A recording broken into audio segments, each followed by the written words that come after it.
When I reach 1000 subscribers I will be giving away a $25 Amazon gift card away. To enter, like, subscribe and leave a comment below.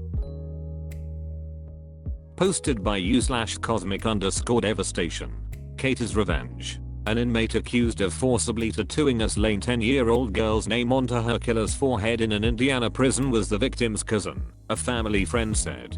Judd Harris, 22, is a cousin of Caitlin Katie Coleman.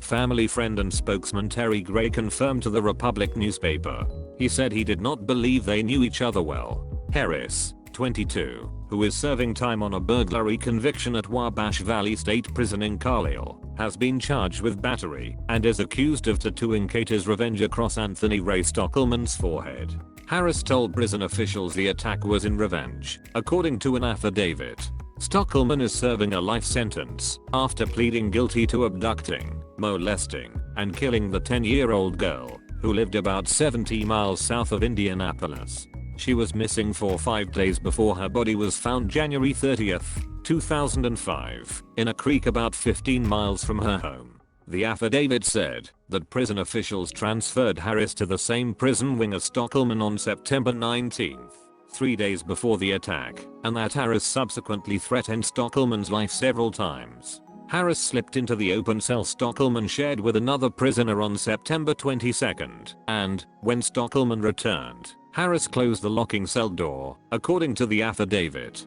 Stockelman told investigators that Harris put his right hand around his throat and told him, "I'm either gonna stick you and leave you bleeding, or I'm gonna tattoo you." After applying the tattoo using a makeshift tattoo gun, Harris discarded the device in a trash can, he told investigators. Posted by u/perfecthamburger812. Steal my money, take my house, put me into debt. Now it's time for me to ruin your life. Repost from r/pro Avengers. People said it belongs here.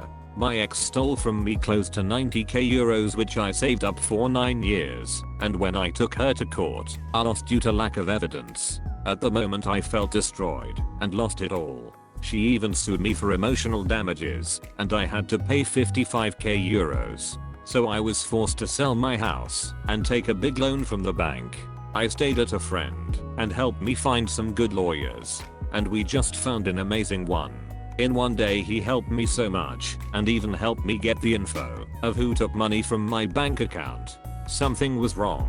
29th of June a transaction happened in my name. I never made it. I was not in the country at the time. Well, would you look at that? I was ready to get back into court when I found out that she bought my house. Well, I have a safe that I never told her about hidden in the bathroom behind the cabinet. Well, she ruined my life. Why not ruin her even more? So I had an accomplice that helped me buy some drugs worth about 400 euros and used a friend to hide it there. The safe has a 4-digit code, that being 0000. Never got to change it to something else. And before taking her to court again I had that same friend who hid the drugs turn her in. It took about a week for the cops to receive a mandate to search the house. They found nothing in the first 2 hours, and they wouldn't if my friend forgot to leave the safe cover open. That 400 euros worth of drugs are equal to a 5k euro fine and 12 years of prison. Well, I'm not done yet. Court time again. I had my lawyer get the footage from when the money from the bank was transferred, and also I had a document showing that I was not in the country at the time.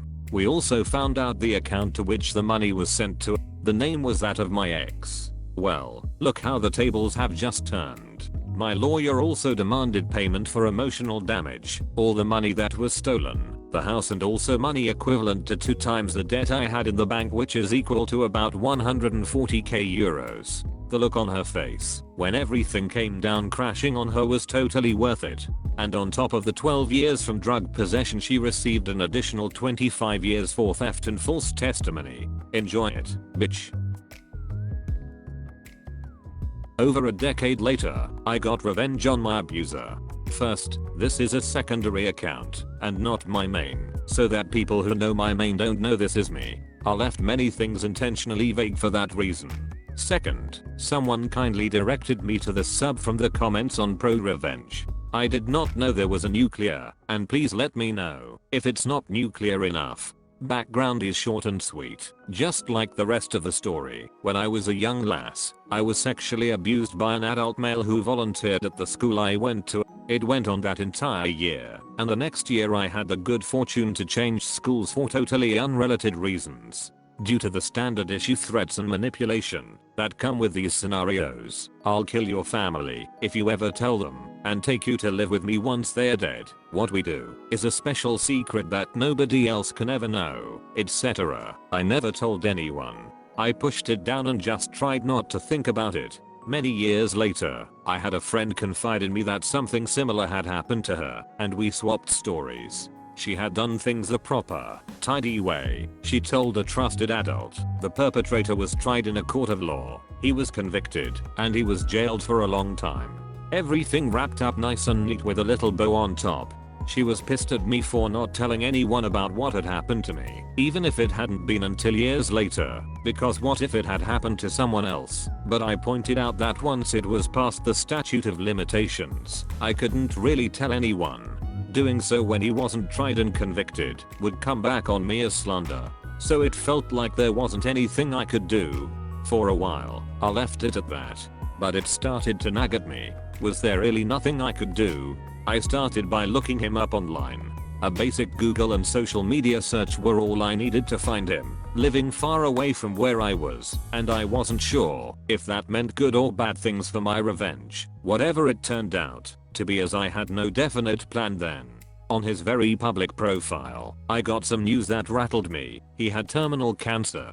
It didn't seem like he was going to drop dead the next day, but still, it was now or never if I wanted to get some kind of closure from him. So I requested him on social media, and he accepted. I sent him the first message. Hey, I'm up from school. Do you remember me? He answered yes, and that was it. I asked for his phone number. I just want to talk to you. He said he didn't think that was a good idea. I said, it's been so long. There's nothing that could happen. I'm not mad, just sad more than anything, and I just want to talk. Now that I'm older, I want to understand. He believed me, and I got his number. I tried calling him immediately, straight to voicemail. He said he would set up a time for us to talk. Okay, fine. I can be patient. It only gave me more time to think about what I would do. About a week or so later, I called him, and he picked up. I barely remember this conversation, and went through a lot of it on adrenaline, shaking like a leaf. He sounded sick, old and sick, not intimidating, like he used to be, not scary, not anymore. He asked me what I wanted, and why I was talking to him after so long.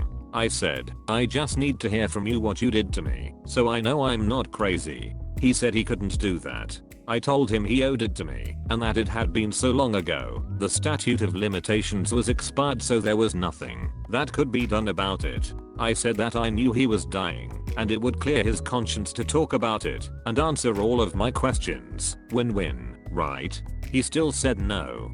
So I told him that was a shame, and that I'd hoped to get closure from him, but I guess asking his wife and son that I'd seen on social media would have to be enough. This was a bluff on my part. I knew that by telling him that he could do preemptive damage control. If this didn't work, I'd be out of luck. He said fine. He first said in a very bland sort of way, I was inappropriate with you back then.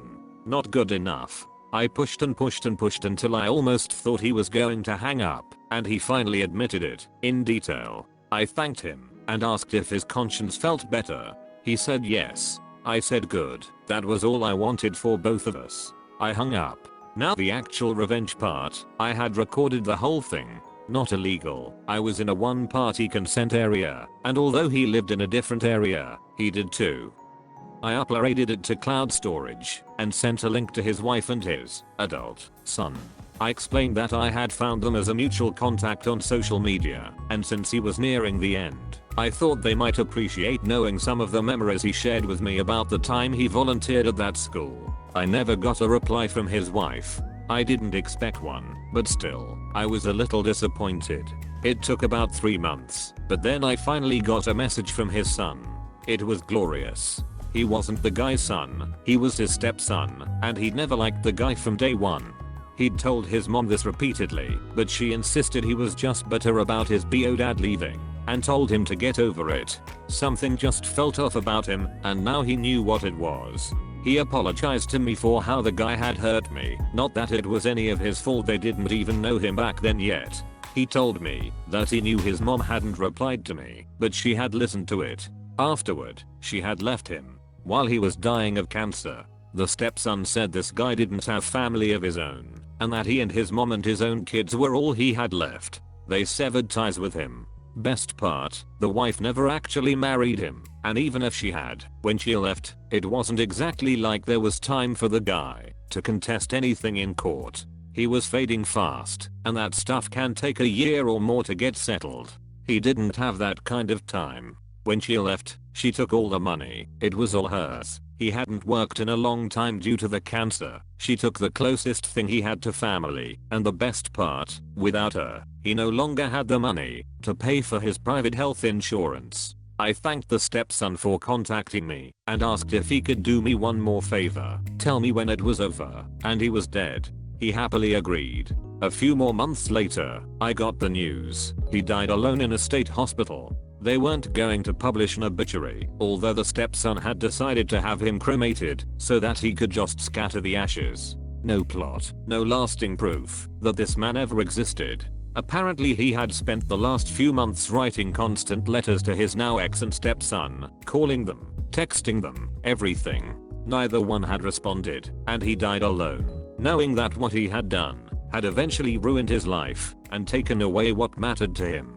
I thought it was a pretty fitting ending, although in the end vengeance just felt meh. I always wish that I hadn't believed him back then and had just told someone. TL. Doctor, I was sexually abused as a kid, but never told anyone.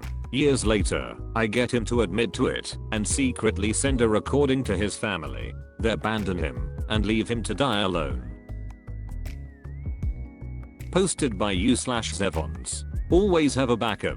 Hi all. First time poster on this sub and relatively new to Reddit on the whole, so apologies in advance for any screw ups on my part. This happened over a decade ago now. I would have been 15 or so at the time. I was in my sophomore year of high school and this all takes place in my general science class for the year. Things started off quite well in that class with a nice teacher who was passionate about her topic. Unfortunately, for one reason or another, a good 6 weeks later classes were shuffled and we ended up with a new teacher. Our new teacher was an older guy, certainly less passionate and kind of dull but otherwise harmless. To provide a little background, I was certainly a troubled student in high school, and troubled is putting it lightly. I was a great student providing the teacher wasn't disrespectful and was actually interested in what they were teaching. There was nothing worse for me than a grumpy, bored and disrespectful teacher. Now this second gentleman was certainly bored and maybe a tad grumpy sometimes, but I wouldn't say he was necessarily disrespectful. He wasn't a good teacher, but he wasn't terrible either. He didn't ignite my passion for the subject by any means, but he was adequate. Then, for the second time that year, things got shuffled around on us, and we were on our third teacher. This time, a brand new teacher at our school, a recent immigrant from the UK. We'll call her Mrs. Snow. She was middle-aged with reddish hair and a scowl so cold she could extinguish the sun. Mrs. Snow got into a routine quickly. She made it very clear she would tolerate no misbehavior of any form. And included within the category of misbehavior was interruption. And this meant any kind. I observed several students, even well-behaved attentive ones, sent directly to the dean's office, a dean being someone who was essentially in charge of your year group, with no warning or prior offense for having the sheer gall to sneeze while she spoke, and it didn't matter how much you tried to cover it up. A friend of mine was unwell one day, but doing his best to make it through his classes. Unfortunately for him, he had quite a dry cough, and hell hath no fury like Mrs. Snow. Poor bastard was jettisoned before the class even had the chance to be seated. And of course, it should go without saying that I was not on her good books. She was rude, unreasonably hostile and clearly bored to tears by her subject. I don't recall how many lessons I saw to completion, but I certainly became intimately familiar with the dean's office that year. My favorite story to tell are the days when she was in a bad mood. As if she wasn't horrible enough already. I remember more than once she kicked out the entire class. God knows what she spent the rest of the lesson doing, but I remember the poor receptionist in the dean's office. Her eyes practically bulged right out of her head as she saw a Congo line of 30-something students making their way to the office, all requiring to be written up by her and seen by the year's dean. I can't imagine she was too fond of Mrs. Snow either, but the dean came to the wonderfully well thought out conclusion that the students were clearly the problem, not the teacher. Now one day during class, I was seated near the front of the class, right next to the computer Mrs. Snow was using to deliver her wonderfully monotone lecture on God only knows what bollocks. I happened to notice a small red pen drive sticking out the front of the machine. While she wasn't looking, and most of the class was distracted, I bent down pretending to grab something from my backpack which was on the floor below my stool, but quietly reached over and pulled the drive from the computer and stuffed it in my backpack before anyone could notice. I don't know why I did it, just being a dick I guess. I figured it's just a pen drive, she can get a new one. Later that day, I plugged the drive into one of the PCs in a library to browse the contents. Various things related to her class were scattered throughout, but then something in particular caught my eye, her immigration documents. I took a short peek and discovered her visa was due to expire in only a couple of months, and that she had a new folder in which she was assembling her documentation for her next application. Oh shit, I thought. This flash drive was hot property. If she found out I had this, I would be in serious trouble. The obvious solution of quietly returning the drive never occurred to me. At first I removed the red sleeve from the drive hoping it would be unrecognizable. Even then, I was still nervous, so between classes one day I threw it on the roof of one of the buildings. And not a moment too soon, she'd found out, and someone had dobbed me in. I don't think I had ever been sent to the deans that fast in my entire school life. I was grilled, kinda like those CIA/FBI interrogations you see on TV. I didn't crack, denied all knowledge and responsibility. They conducted a search on my backpack and found nothing. Just as well I'd tossed it. I was incredibly well known to the dean at that point, and I could tell she was more than ready to believe I'd done it, but she couldn't prove it. Nobody could prove it. It was all he said, she said. So I was let go. I continued having classes with Mrs. Snow. She was incredibly hostile towards the entire class after that, but especially me. More than once during this time, I got sent to the deans for absolutely no reason whatsoever. The referral slip she sent me with always claimed some utter bullshit that never happened, and the deans would gobble that shit up eagerly.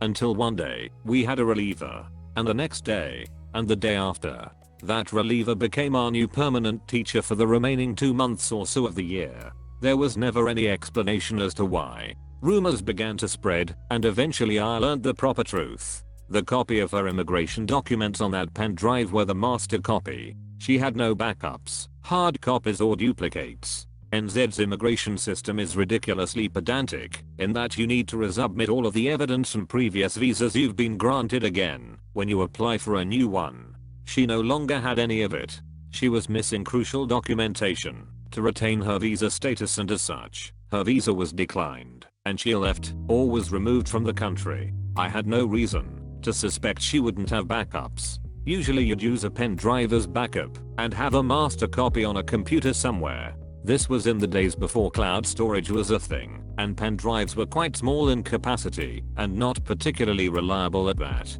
I remember having a few die on me during those years. Besides, what if you lost it? Anybody could poke through your crucial documents. It just seemed so unlikely that this would have been the case, and it's what I had assumed when I tossed the thing. But I was wrong, and she was never seen again. And that's the story of how I, accidentally and coincidentally, got one of the worst teachers ever not only out of my school, but removed from my entire country. Remember kids, always have a backup. TL. Doctor got a really shitty teacher who was nasty and horrible. Unknowingly stole a flash drive of hers, and finding it contained immigration documents I certainly shouldn't have been in possession of, I disposed of it. Turned out, she had no backup, and her visa renewal was declined. She vanished, and we all lived happily ever after. Edit. Hello all. To clarify/expand upon a few points. A few people have pulled me up on my Reddit account, being several years old, despite me saying I'm quite new. I registered it quite a long time ago. I don't remember why, but I haven't actively used Reddit in any way until maybe a month or two ago, and this is probably the first topic I've created.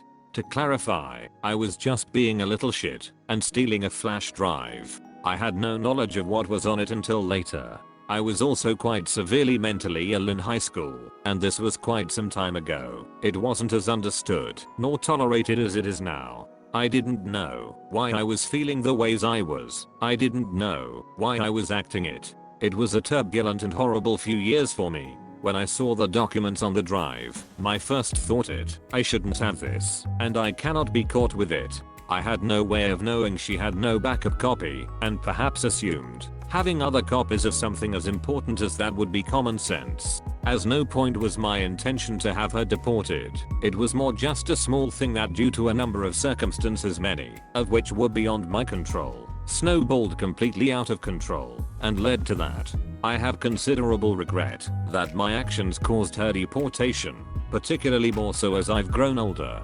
She was a horrible human being, but she didn't deserve that. It's something I wish never happened. I don't think a single person, staff, or student alike missed her. I seem to recall some seniors throwing a party over it. I remember one of my teachers that year was asked about it by another student. She kept quite tight-lipped about the whole thing, but she struggled to hide her smile. Writing could have been a bit better, I know, but I typed this out while I was bored at work, so kept leaving and coming back to it, and didn't really have my full attention on it at any time. PS. Thanks for the gold. 3. Posted by u/Alaskan572. Shoot my uncle and disappear. A repost is not for pro-revenge. And was removed. Sorry for the pot grammar.